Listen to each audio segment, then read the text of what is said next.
विचार से लेकर के इनोवेशन तक पहुंचने की जो यात्रा है, जो जर्नी है, उसमें हमें जानना होगा कि इनोवेटिव कैसे बने। तो सबसे प्रमुख सवाल आता है कि भाई हम बोल रहे हैं कि इनोवेशन करो, क्रिएटिव बनो, लेकिन इनोवेटिव किस तरीके से बने? दोस्तों, ये बताते हुए मुझे बहुत खुशी महसूस हो रही है कि कोई भी इनोवेटिव या नवाचारी बन सकता है। केवल उनके अंदर कुछ योग्यताएं, कुछ कुशलताएं और कुछ एक प्रोसेस या पद्धति को फॉलो करना होगा। हम सबसे इम्पॉर्टेंट समझते हैं कि इनोवेटिव बनने के लिए आप ऑब्जर्वेशंस करें। आप अपने आसपास मौजूद चीज़ों, समस्याओं, ज़रूरतों, लोगों, आपका परिवेश, इन सब का बहुत सूक्ष्म रूप से अवलोकन करें, ऑब्जर्वेशन करें। वहाँ से आपको बहुत से आइडियाज़ आएंगे। जैसे आप इस फोटो में देख रहे होंगे कि एक एक शहर में या गांव में निकलने वाला एक नाला है और उसमें बहुत सी गंदगी को फेंक दिया गया है। सरसरी तौर पर देखने से केवल इसमें एक यही प्रमुख समस्या दिखती है, लेकिन जब आप इस समस्या को गहराई से समझने की कोशिश करेंगे, इस परिस्थिति को इनोवेशन और ऑब्जर्वेशन के चश्मे से देखेंगे, तो आपको देखने को मिलेगा कि यहाँ पर तो बहुत अलग अलग तरीके की समस्याएं हैं। पहला समस्या ये है कि जो नाला है उसमें बहुत सा गंदगी और कूड़ा फेंका गया है। दूसरा कि वो नाला जो है वो खुला हुआ है, जिससे उससे कई तरीके के खतरे हैं। तीसरा ऐसा हो सकता है कि इस गंदगी की वजह से वहाँ पर बहुत से मक्खी मच्छर हैं, जिनकी वजह से समाज में बीमारियां फैल रही हैं या उस लोकेलिटी में, मोहल्ले में बीमारियां फैल रही हैं। जो नाले के आसपास की जगह है वहाँ पर लोगों ने अतिक्रमण करके अपने घर या बाजार बना लिए हैं।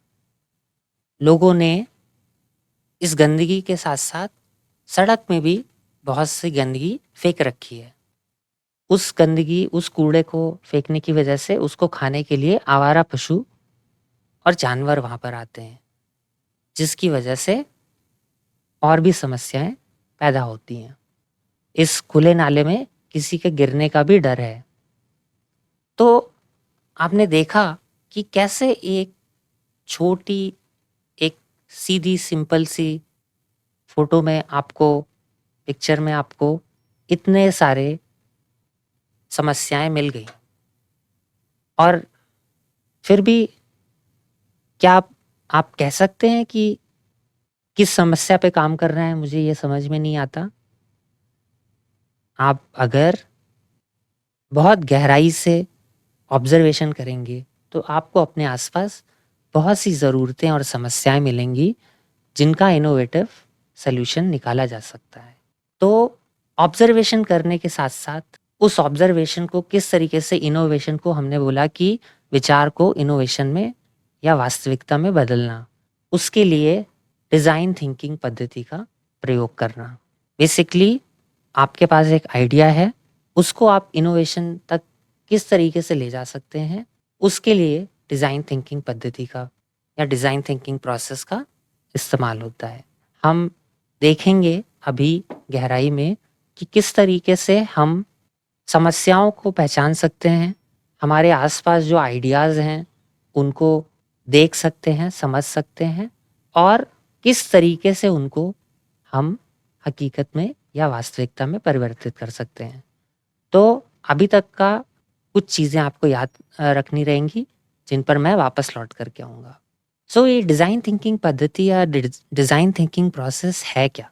ये डिज़ाइन थिंकिंग प्रोसेस एक 5 चरण की प्रक्रिया है, प्रोसेस है, जिसको अगर आप किसी परिस्थिति में लगाते हैं, तो आप उसके इनोवेटिव या क्रिएटिव सॉल्यूशंस या समाधान निकाल सकते हैं।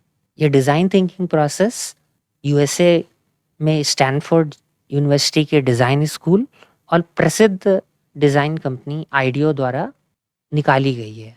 अभी आपको ऐसा लग रहा होगा कि अरे! इनोवेटिव बनने के लिए तो बहुत मेहनत करनी पड़ेगी और ये प्रोसेस तो बहुत मुश्किल होगी, लेकिन दोस्तों ऐसा कुछ नहीं है। ये डिज़ाइन थिंकिंग प्रोसेस बहुत ही सिंपल है। इसमें 5 चरण होते हैं। सबसे पहले हम लोग एम्पैथाइज़ करते हैं, यानी कि अपने आस-पास के परिवेश, अपने आस-पास के लोगों के ज़रूरतें और तकलीफ़ों को हम लोग महसूस करते हैं। उनसे बातचीत करके, उनको देख करके, उनको ऑब्ज़र्व करके। जैसे मैं एग्ज़ाम्पल लेता हूँ, आप लोग स्कूल जाते होंगे। घर से स्कूल जाते हुए आपको किस तरीके के अनुभव हो सकते हैं? ऐसा हो सकता है कि आप जिस रास्ते से जाते हैं, वो बहुत ख़राब है, खुदा हुआ है, उसमें गड्ढे हैं। ऐसा हो सकता है कि आप जिस ऑटो, रिक्शा से जाते हैं, उसमें ज़्यादा सवारियाँ बैठा कर के वो लोग ले जाते हैं, ये अनुभव हो सकता है। या आपको कुछ अच्छे अनुभव भी हो सकते हैं कि आपको अपने घर से लेकर के स्कूल तक का जो रास्ता है, उसको हर रोज़ तय करने में बहुत अच्छा महसूस होता है। सो किसी की ज़रूरतों, समस्याओं को महसूस करना, एम्पैथाइज़ करना है। यहाँ से आपके पास बहुत सारी समस्याएँ या ज़रूरतें निकल कर के आती हैं। इन समस्याओं को परिभाषित करना ज़रूरी है, जो कि डिफाइन स्टेप में आता है। यानी कि हमें पता होना चाहिए कि ये समस्या किसको है, क्यों है और क्या है। हू, व्हाट एंड व्हाई, ये 3 हमको चीज़ें पता करनी होंगी।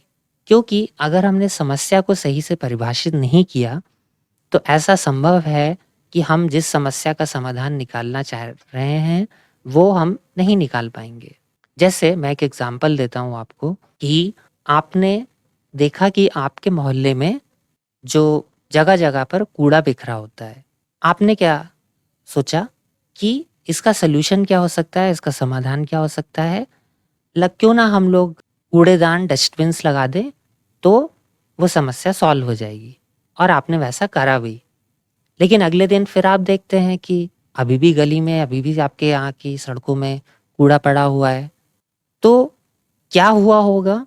ऐसा हो सकता है कि जब आप गहराई से ऑब्ज़र्व करें और इस समस्या का असली वजह पता करने की कोशिश करें, तो पता चला कि कूड़ेदान तो बहुत है लगे हुए हैं, लेकिन जब लोग कचरा अपने गेट पर रखते हैं, जिसको कि कूड़े वाली गाड़ी जो है वो लेने के लिए हर रोज़ आती है, लेकिन उस दौरान क्या होता है, जो आवारा पशु या जानवर हैं, वो उस कूड़े में से खाने का सामान निकालने के लिए उसको फैला देते हैं। तो आपके पास कूड़े वाली गाड़ी भी है, आपके यहाँ कूड़ेदान भी लगे हुए हैं, लोग कूड़ा सही तरीके से रख भी रहे हैं, सड़क में फेंक भी नहीं रहे हैं। लेकिन असली समस्या की जड़ कहाँ से आई कि जो आवारा पशु हैं, वो उसको फैला देते हैं। तो जब समस्या समझ में आएगी, तभी आप उसका सही सॉल्यूशन निकाल सकते हैं, जो कि तीसरा स्टेप है, तीसरा चरण है डिज़ाइन थिंकिंग प्रोसेस में, कि समस्या का समाधान सोचना। किस तरीके से बहुत ही क्रिएटिव या नए समाधान सोचने चाहिए, इसकी कुछ टेक्निक्स होती हैं, जिन पर हम लोग आगे बात करेंगे। जब एक बार आपने अपना समाधान चुन लिया होता है, समझ लिया होता है, डिसाइड कर लिया होता है, तब उस समाधान पर काम करना होता है, जिसको कि चौथे स्टेप में हम लोग प्रोटोटाइपिंग या समाधान पर काम करना बोलते हैं। आपने मान लीजिए जो व्यक्ति चलने में असमर्थ है, उनकी सहायता के लिए एक अलग तरीके की वॉकिंग स्टिक्स या चलने वाली छड़ी का आइडिया सोचा है, तो उस पर पहले आपको काम करना होगा। वो काम करने से पहले उसको आपको उसका एक ब्लूप्रिंट या उसका खाका तैयार करना होगा। फिर आपको उससे जुड़े हुए सामान को एकत्रित करना होगा, तब जा कर के कहीं आप वो वॉकिंग स्टिक बना सकते हैं। तो ये हमारा चौथा चरण होगा, प्रोटोटाइप। हम एक दूसरा एग्जाम्पल लेते हैं कि आपको एक एप्लीकेशन बनाना है जिसमें एक ही स्कूल में बच्चों के पास घर में जो किताबें हैं, वो किताबें किसी ऑनलाइन पुस्तकालय ऐप बना करके अपने साथियों के बीच में आप शेयर करना चाहते हैं, साझा करना चाहते हैं। उसके लिए आप चाहते हैं कि बच्चे जो हैं वो अपने आप को उस मोबाइल ऐप में रजिस्टर करें और वहाँ से जो बुक है वो किसी दूसरे बच्चे से ले करके पढ़ सकते हैं और फिर उसे वापस कर सकते हैं। लेकिन ये पता लगाना कि किसके पास वो बुक है, उसके लिए आप एक ऐप चाहते हैं जहाँ पर ये सारी इन्फॉर्मेशन अवेलेबल हो। तो उस ऐप को बनाने से पहले आपको उसका एक लेआउट सोचना होगा कि ऐप असल में दिखने में कैसा होगा, उसमें क्या-क्या फंक्शन होने चाहिए, क्या-क्या सुविधाएं होनी चाहिए, उसमें किस तरीके की टेक्नोलॉजी का इस्तेमाल होना चाहिए, किस तरीके के लोग उसको इस्तेमाल कर सकते हैं। ये सारी चीज़ें प्रोटोटाइपिंग में आती हैं। अब अगर आपने पहले चारों स्टेप कर लिए, आपने एम्पैथाइज़ किया, आपने समस्या को डिफ़ाइन किया, उसके सॉल्यूशन निकाले, उस सॉल्यूशन पे काम भी कर लिया। लेकिन अगर आपने उसका परीक्षण नहीं किया अपने प्रोटोटाइप का, तो आपका इनोवेशन अधूरा है। इसीलिए डिज़ाइन थिंकिंग प्रोसेस का 5वां स्टेप है टेस्ट करना, जिसको हम बोलते हैं प्रोटोटाइप का परीक्षण करना। बेसिकली आपको अपना प्रोटोटाइप जो आपने बनाया है, उसको जिस व्यक्ति के लिए आपने बनाया है, उसको आप देख करके टेस्ट करेंगे कि वो उसका उपयोग करके कैसा महसूस कर रहा है और क्या वास्तव में वो समस्या उससे सॉल्व हो रही है कि नहीं हो रही है। जैसे आपको याद होगा कि अभी थोड़ी देर पहले जो वीडियो था, उसमें गौतमी और प्रदीप ने टेस्टिंग करी, एक प्रोटोटाइप बनाया जो कि पानी के सप्लाई आने का अलार्म था, उसका एक प्रोटोटाइप बनाया और उसको टेस्ट किया। जब उन्होंने टेस्ट किया, तब जाकर के उनको पता चला कि जो उसमें बजर लगा है वो बहुत छोटा बजर लगा है। उसके लिए उनको बड़े बजर की या मेगाफोन की ज़रूरत होगी। तो टेस्ट करके ही आप अपने प्रोटोटाइप को सही कर सकते हैं। डिफरेंट डिफरेंट मोबाइल ऐप्स आपने देखा होगा कि वो लॉन्च करने के पहले अपने ऐप को जो यूज़र्स हैं, उपभोक्ता हैं, उनके साथ टेस्ट करने के लिए देते हैं, जिसको बीटा वर्जन बोला जाता है। तो टेस्ट करने के बाद ऐसा संभव है कि आपका प्रोटोटाइप या आपका आइडिया में कुछ कमी रह गई हो। ऐसा हो सकता है कि आपने समस्या को सही से परिभाषित ना किया हो। जैसे कि मैंने एग्जाम्पल दिया था कूड़ा फैलने वाला, आपने डस्टबिन लगा दिए लेकिन कूड़ा फैलने की वजह कुछ और है।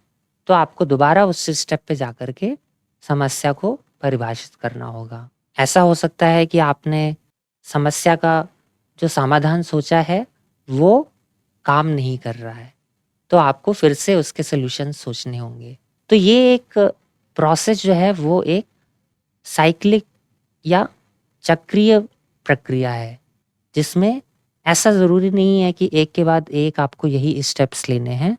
ये स्टेप्स जो हैं वो आप उनका क्रम बदल भी सकते हैं अपनी ज़रूरत के हिसाब से।